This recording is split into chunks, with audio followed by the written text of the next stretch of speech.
अध्यक्ष जी, ये जो संविधान संशोधन है, ये संविधान संशोधन जैसे ही दोनों सदन सबके सहयोग से पारित करते हैं, उसके साथ ही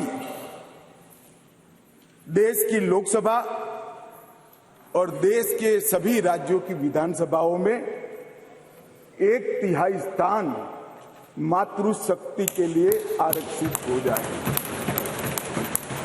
इसलिए ये बिल के अंदर अनुच्छेद 239A जो दिल्ली की विधानसभा से संबंधित है, उसमें बदलाव लेकर मेरे साथी मंत्री मेघवाल जी आए हैं।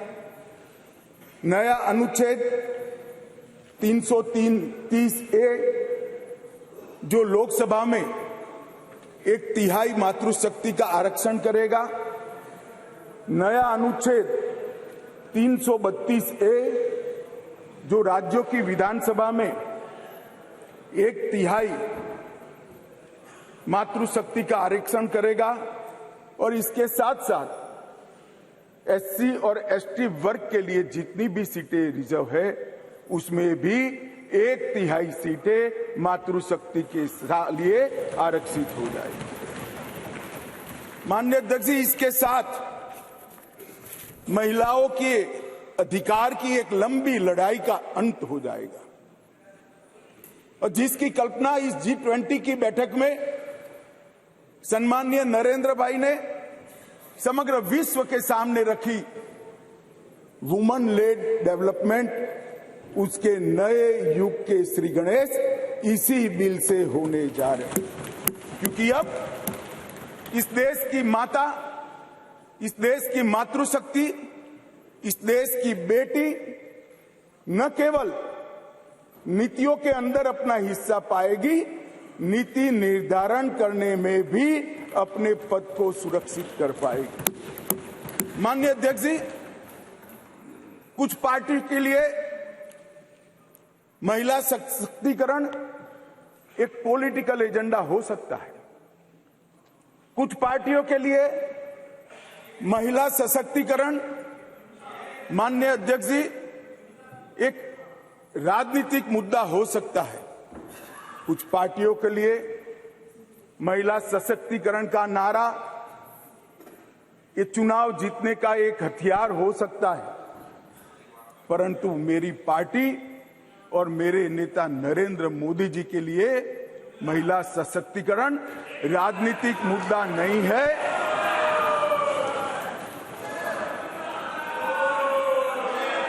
फिर से सुनिए, मेरी पार्टी और मेरे नेता नरेंद्र मोदी जी के लिए महिला सशक्तिकरण राजनीतिक मुद्दा नहीं, मान्यता का सवाल है, मान्यता का सवाल। माननीय अध्यक्ष जी,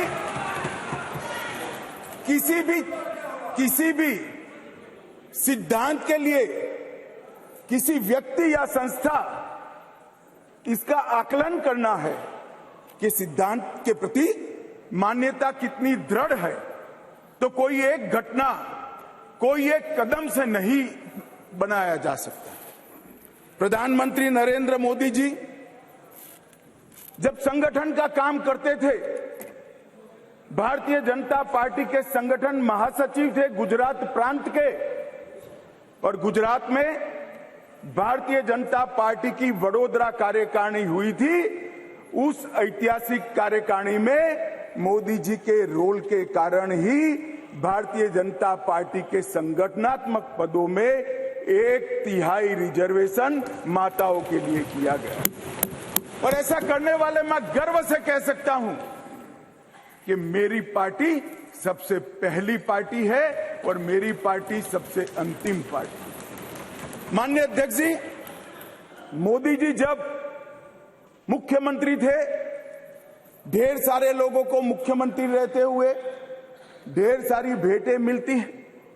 ज्यादा से ज्यादा सभी लोग इसको तोशाखाना में आरक्षित रखवा देते हैं। मोदी जी ने उस वक्त निर्णय किया था और सार्वजनिक घोषणा भी की थी कि जितनी भी भेंट आएगी उसका ऑक्शन होगा और वो बच्चियों की पढ़ाई लिखाई के लिए खर्च किया जाएगा। माननीय अध्यक्ष जी, सीएम रहते हुए भी उनको प्रधानमंत्री देश की जनता ने चुना। 2014 में उनको प्रधानमंत्री पद के प्रत्याशी घोषित करने के बाद चुनाव हुआ और 30 साल के बाद इस देश की महान जनता ने पूर्ण बहुमत की एक सरकार मोदी जी के नेतृत्व में बनाने का मैंडेट, और जब सरकार बनाने का समय आया तब मोदी जी का स्वाभाविक था कि मुख्यमंत्री पद से इस्तीफा देना, और इस्तीफा देने के बाद ही वो प्रधानमंत्री बन सकते थे। तो मुख्यमंत्री पद से जब मोदी जी ने इस्तीफा दिया तब इनके बैंक अकाउंट में माननीय अध्यक्ष जी, भाई उनको जवाब न दो,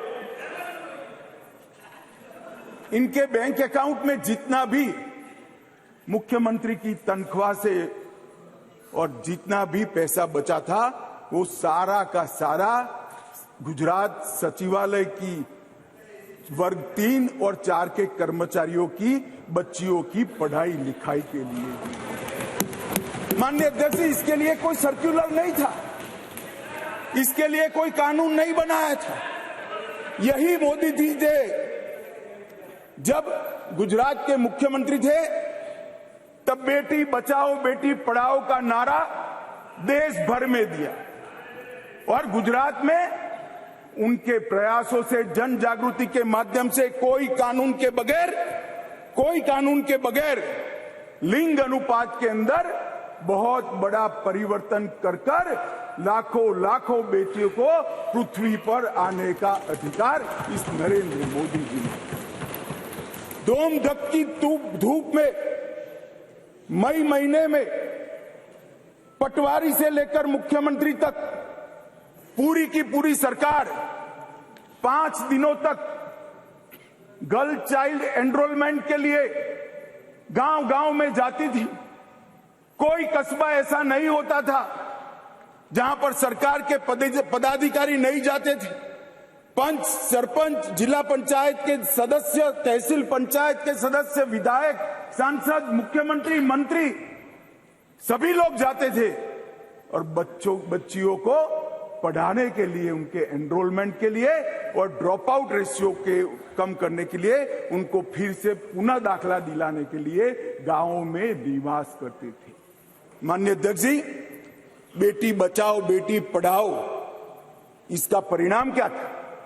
एक और तो लिंग अनुपात में बहुत बड़ा अंतर आया, और दूसरी ओर कांग्रेस पार्टी जो लेगेसी छोड़कर गई थी गुजरात में, उसमें प्राइमरी एजुकेशन में 37% ड्रॉप आउट रेशियो था, और मोदी जी जब मुख्यमंत्री से प्रधानमंत्री बनने के आए तब वो 30% ड्रॉप आउट रेशियो घटकर 0.70% है। माननीय अध्यक्ष जी, इसलिए मैं कहता हूं कि हमारे लिए राजनीतिक मुद्दा नहीं है, हमारी मान्यता का मुद्दा है, हमारे स्वभाव का मुद्दा है, हमारी कार्य संस्कृति का मुद्दा है।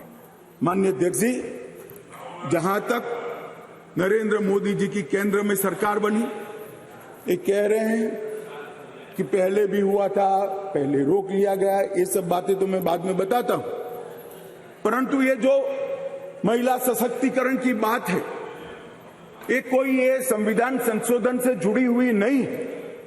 महिलाओं के लिए सुरक्षा, सम्मान और सहभागिता, ये तीनों चीजें जिस दिन मोदी जी ने इस देश के प्रधानमंत्री पद का शपथ लिया, जिस दिन से भारतीय जनता पार्टी की सरकार बनी, ये सरकार का श्वास और प्राण दोनों बने हुए हैं। माननीय अध्यक्ष, कई ऐसी चीजें हैं जो हुई है। आज मैं कहना चाहता हूं माननीय अध्यक्ष जी, जिस दिन मोदी जी इस देश के प्रधानमंत्री बने, इस देश के इस देश के 70 करोड़ लोग ऐसे थे जिनके घर में बैंक अकाउंट नहीं था। मोदी जी ने जनधन योजना चालू करी, बैंक अकाउंट खोलने का अभियान चालू किया, 52 करोड़ बैंक अकाउंट खोले गए और 52 करोड़ बैंक अकाउंट में से 70% बैंक अकाउंट माताओं के नाम से खोले गए। माननीय अध्यक्ष जी, माताओं के नाम से आज महिला सशक्तिकरण हुआ है। सारी योजनाओं का जो पैसा जा रहा है, माननीय अध्यक्ष जी, किसने 10 मिनट दिए मुझे? आप वहां बैठकर टाइम दोगे?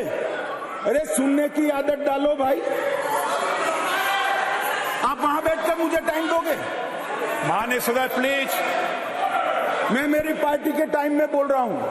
आप कौन फैसला करने वाले होते हैं? माननीय गृह मंत्री जी।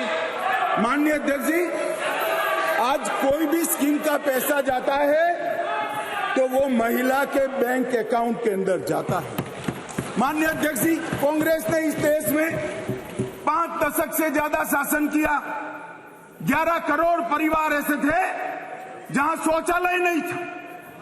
गरीबी हटाओ के नारे दिए, मगर गरीबों की कोई व्यवस्था नहीं कर पाई थी। और जब एक घर में एक शौचालय नहीं होता है तो मान्यवर सबसे ज्यादा तकलीफ युवा बेटी, बहन और मां को होती है। मान्यवर, शौचालय न होने की पीड़ा तो वही जान सकते हैं जिनके घर में युवा बेटी हो और शौचालय न हो। 11 करोड़ घर ऐसे थे जिनके घर में शौचालय नहीं था। मोदी जी ने पहले 5 साल के अंदर ही 11 करोड़ 72 लाख। सदन की सहमति हो तो इस विधेयक के प्रस्ताव को पारित होने तक और चर्चा होने तक सदन का समय बढ़ाया जाए। माननीय गृह मंत्री जी। मान्यवर, ये 11 करोड़ 72 लाख शौचालय बने, किसका एम्पावरमेंट हुआ? ये 11 करोड़ 72 लाख शौचालय बनने से माताओं का, बहनों का, बेटियों का सम्मान हुआ, उनका सशक्तिकरण हुआ। 10 करोड़ परिवार धुएं से युक्त थे। कंडे और टहनियां जलाकर आंख का नेत्रमणि खत्म हो जाता था, फेफड़े फाइब्रोसिस से भर जाते थे। 10 करोड़ घरों में एलपीजी का मुफ्त कनेक्शन देकर माताओं का सशक्तिकरण करने का काम किया। 3 करोड़ से ज्यादा माताओं को घर दिया।